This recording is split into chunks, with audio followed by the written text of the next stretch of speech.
Hey there. Welcome to another legislator interview. We have with us today Vicky Steiner, Representative Vicky Steiner from District 37. Really happy to have her here today. She's been an ally of North Dakota Family Alliance and therefore an ally of you and your biblical values. And so we'd like to get to know her a little bit more on a personal level, get some feel for why she's here in the legislature, what she hopes to achieve, and just a little bit of background. So thanks for joining us. Thank you. Thank you. Yes, I ran for election in 2010, and my first session was 2011. I'm from Dickinson. I took the spot. There was a legislator who retired. Some of you may remember him, Representative Frank Wald. He has since passed away. But I was very good friends with Frank Wald and Sharon Wald, and they were really hard supporters of life. And so when Frank decided to retire, I had always been interested in making sure that we could keep supporting our pro-life position in North Dakota. I was worried about that. There wasn't a lot of interest at that time in other people running for the spot, and I decided that that is such a priority to me for families and life, and making sure that North Dakota keeps its pro-life position. So that's why I ran. But since that time, I've gotten to really appreciate associations like yourself, because you really kind of help us behind the scenes, getting pro-family legislation, not just pro-life, but child care and family care, and how do we take care of our youth and all the issues around children.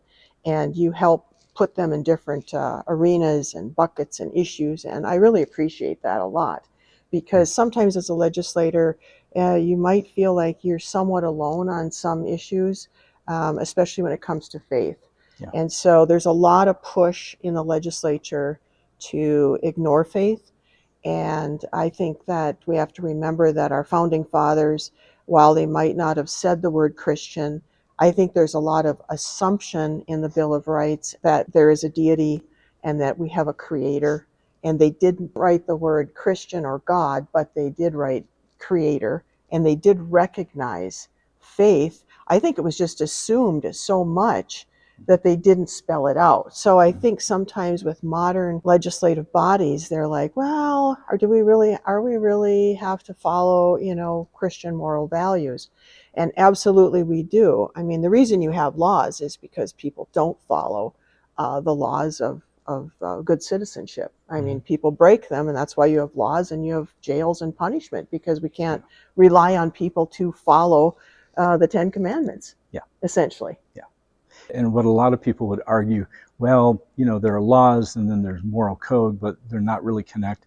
Obviously, I don't understand that, and you don't, and don't agree with it, because the laws, your body of law, has to have an underpinning of moral code, and the moral code has to have an underpinning of some religious basis. And for our country, it's Judeo-Christian, whether you like it or not. It, like you said, the forefathers, it was Judeo-Christian. So that's what everything grew from. And you can argue against it or not, but it is the nature of who we are as a nation. Yeah, I've even had an argument in committee where I had a senator say, we're not a Christian-founded country. And I said, well, actually, I think we were. But, I mean, we just had a disagreement about that, because I had a bill where there was some talk about taking under God out of our Pledge of Allegiance for schools. And I just thought, are you serious? Do we have to actually put that in statute? Because to me, it just seemed like that would go on forever. Yeah. And we did pass the bill, but I know there were senators who thought it was ridiculous, because we don't need under God in there, because that's not the state's job to remind people that there's a God. But that's really, it goes to the moral code of, how do you treat your neighbors? And, you cannot kill at will. Right. Yeah. You're not going to have a wild society. I mean, I don't understand the fight against, it's okay if we came from a Judeo-Christian background. Yeah. But anyway, I digress. But anyway, we're diving real deep here. Sorry, right in my real life, when I'm not a legislator part-time, I'm also a real estate agent in Dickinson, and I enjoy my big goal is to get families up on Lake Sakakawea. I try to find lots that are for sale, and I haven't been as successful at that as I like, because it's most of the land on the south side of the lake is rented. But long story short, I'm still working on that. I haven't totally met my goals there. And But how long have you done that? 5 years. Okay, all right. And I work for Home and Land Company in Dickinson, so I balance both. Yeah. But anyway, so I think one of the organizations I just got involved with last year is the National Association of Christian Legislators. And they're kind of East Coast based, but we had a meeting in Missouri last November. And it's just like your group, where you feel reaffirmed because you have such a strong faith background.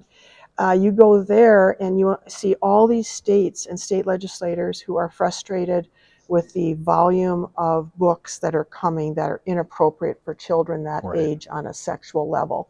And we've had a couple bills, and sometimes you think North Dakota is the only state that's working on this particular issue, and you go to a national meeting and there's like 20 different states and legislators saying, what is going on with our libraries? Yeah. And it's a national movement. I was in Minneapolis Airport, and there was a kiosk that said they're trying to ban all our books in the library. And they had common historical titles like Mark Twain or J.D. Salinger, some of these older books that we studied ourselves in high school. And they say, here's the scan code, sign up, give us money, we're going to fight all these people who are trying to ban books, because they've got the narrative of we're banning all books. But I can tell your listeners that there are probably 20 horrific pornographic type books that float around in either a public library or a school library setting. And there is a lady nationally who started takebacktheclassroom.com. And she goes state by state, and she lists every school district and how many questionable books are in each library of each school. And then you can bring up the book, and each excerpt is there. And you can judge for yourself, does this meet community standards, which is the standard for the obscenity law. Anyway, long story short, it was fascinating to get that support and feel that North Dakota is not the only one trying to get it right for our children. Right. And I know you work on that every day. Yeah, we do. And to your point, as I think I've explained to our audience before, we are one of 40 family policy councils around the United States. And we get together on an annual basis, and we trade information, model legislation. And you're exactly right. We'll bring up a subject like that, pornography, obscene materials in children's books in schools, and they'll ask, okay, so how many states are working on it? The entire audience raises their hand. We're all working on it. And, other things, betting, sports betting, all the hands go up. And so it's very similar. And it isn't just that we've talked, it's that it's kind of sometimes been a grassroots thing. It's sort of a natural thing that's coming from Christians, from our society, saying this is not right. And they're saying it's not right in North Dakota and Missouri and other places. And I find it fascinating that it just spreads like that. And you've probably, I'm sensitive to the issue. So we were in South Padre Island for a little bit of time this winter in January to see some friends. And I like to go to used bookstores to pick up some reading materials. Anyway, here is a puzzle, and you can buy this puzzle at this used bookstore, and it says the proceeds go to stop banning books. And it's that same organization that was in the Minneapolis airport who rented a booth. Somebody is putting in huge marketing money. So where are our puzzles? Why aren't we selling puzzles that say we want to stop these type of books from going into the library? But we can't, we're not that, I don't know what kind of money it takes to do a national campaign. Significant. Significant. We've worked against it, as a group of states, we've worked against it. And certainly through the courts, we do amicus briefs and other things to the Supreme Court as a group, right? And that's all well and good. But when it comes to finding money as a group to battle this collectively, it's very difficult because you have constituents, you have donors who, yes, want to address that, but also want to address this other issue, a life issue. They want to address this in your state. And now you're kind of juggling things. And sometimes they perceive that as being, well, it's kind of a national problem, so let's focus on the other ones. Mm-hmm. So yeah, it's interesting. And to kind of follow up on what you were saying in a broader sense, and you were kind of alluding to this.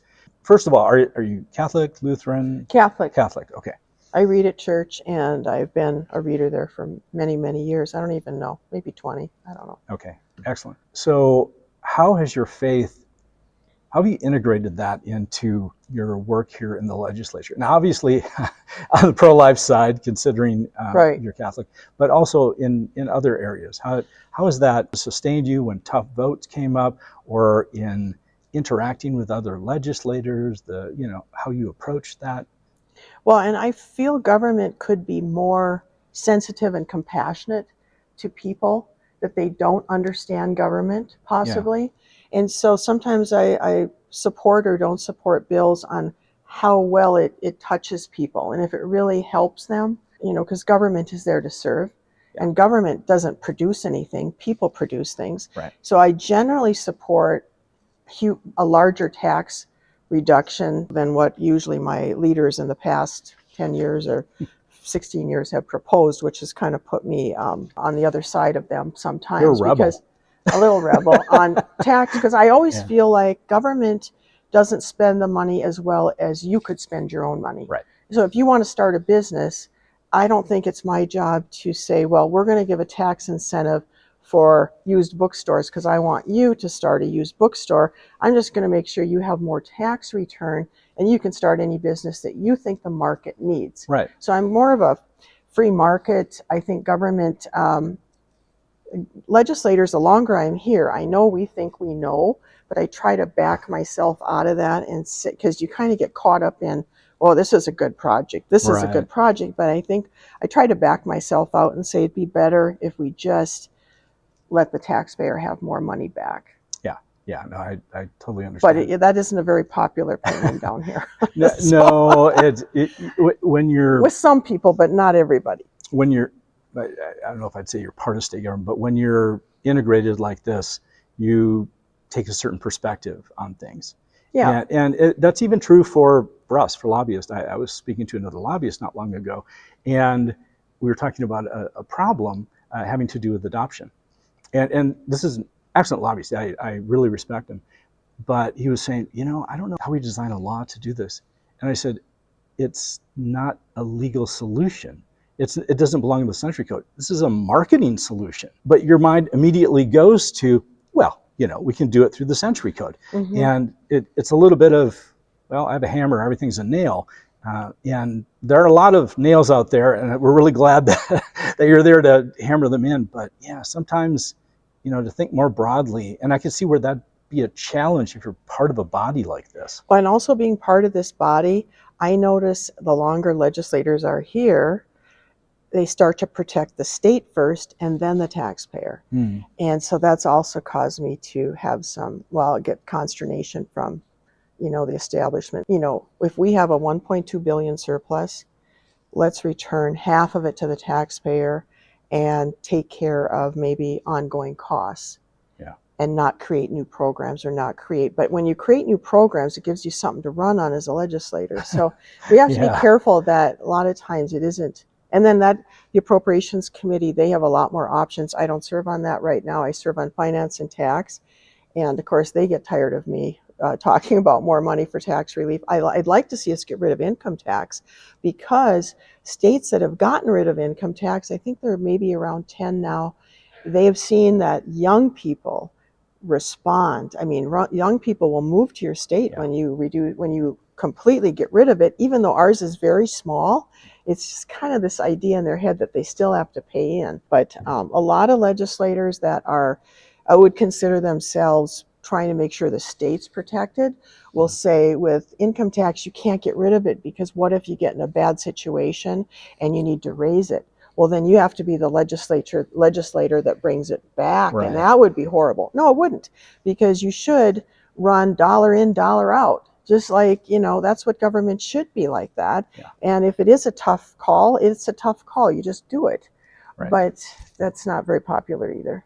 No, and that's the difference, like in our legislative academy, we try and highlight that. That is the difference between a politician and a statesman. The politician does what's needed to get reelected.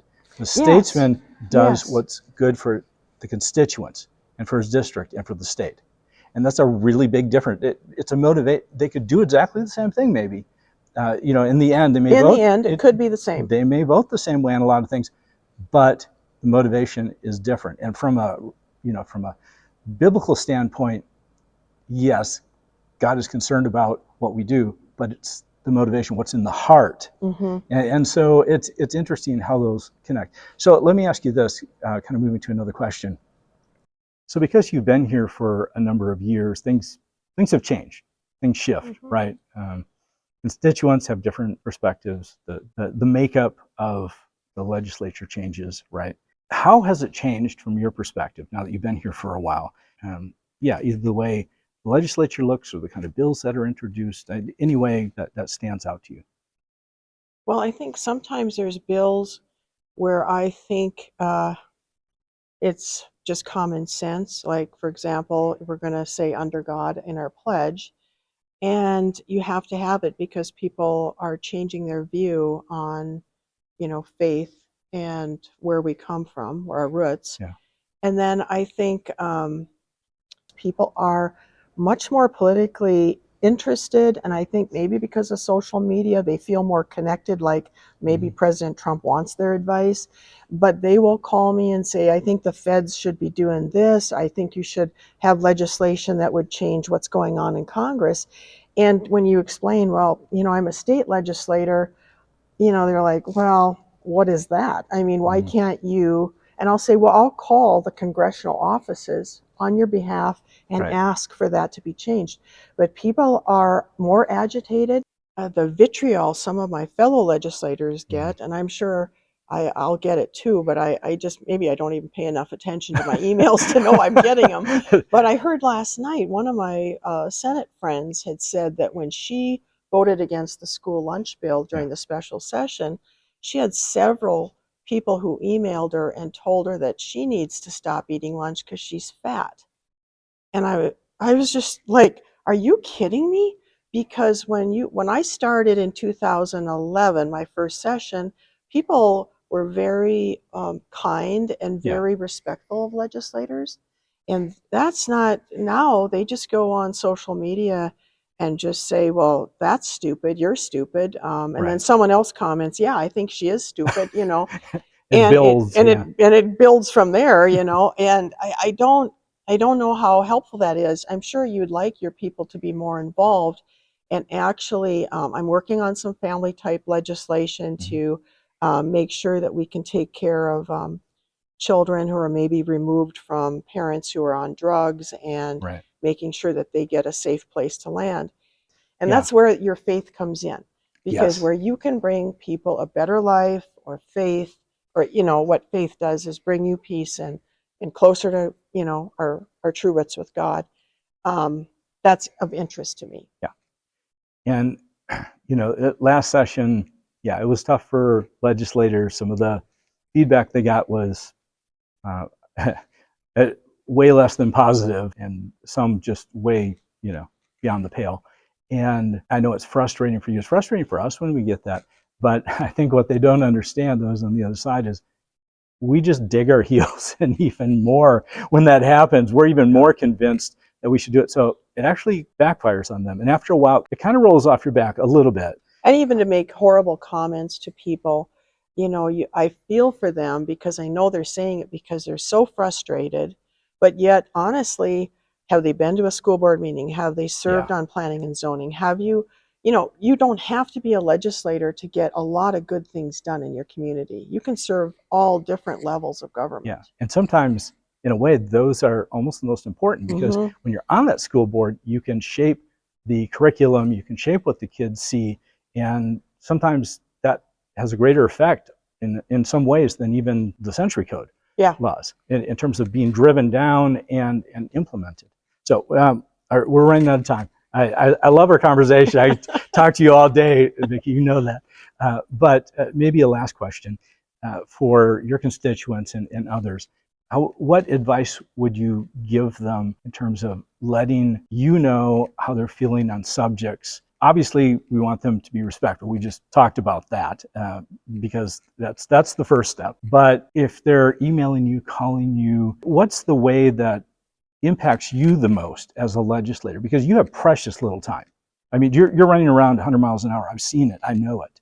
Well, it helps if they put the bill number down in the heading, like Bill 1538, and then vote yes, and start it with, I am a constituent. I am a constituent in Okay. Dickinson District 37.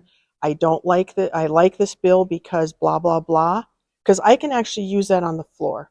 I can say, I Oh, have a okay. Yeah. constituent who said this is a good bill because it provides a safe space for children. Right. You know, and I just use their words.